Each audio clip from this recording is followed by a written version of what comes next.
Alrighty. Okay, so the client is side lying. This is their greater trochanter right here. So in order to release the glutes, we have to work around the greater trochanter. You can use your thumbs and use a cross fiber pattern. You can use your fingers, of course. You can also, if you want to, or if it's a bigger client, you can also use your elbows and go back and forth. You can work all around the greater trochanter, which is very successful for releasing not only glute medius minimus, but also working into the deep hip lateral rotators that are so important.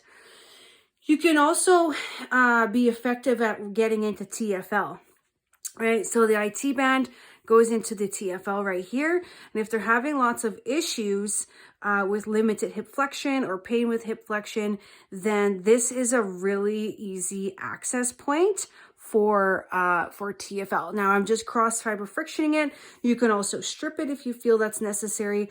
I'm feeling a little bit of bogginess here and stickiness, so I actually like to go against the muscle fibers. I find that that's most effective, and then I take it and I go in little sections up and down the muscle.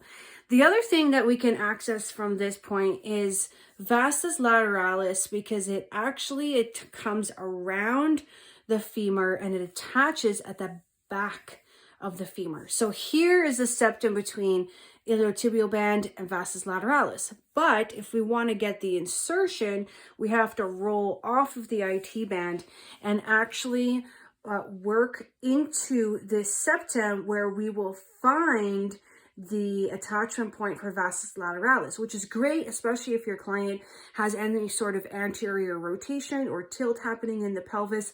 The quads are really tight. Fascially speaking, you want to release vastus lateralis, right? Or if there's an imbalance between the quad muscles, where, we're having some patella issues, we could have groin issues. The quads are powerhouses. So it's very important to move the fascia back up. If you feel like there's a bogginess or stickiness in there, you can do that with skin rolling, spreading. I like to do more like just a slow finger spreading. Obviously my hand would be in a better position, but it's just the way that I'm positioned. I can't show you that. Skin rolling is also good. If you have any questions regarding these techniques or how to include this into your treatment protocol, definitely give me a shout and we can discuss it. All right. Have a good day.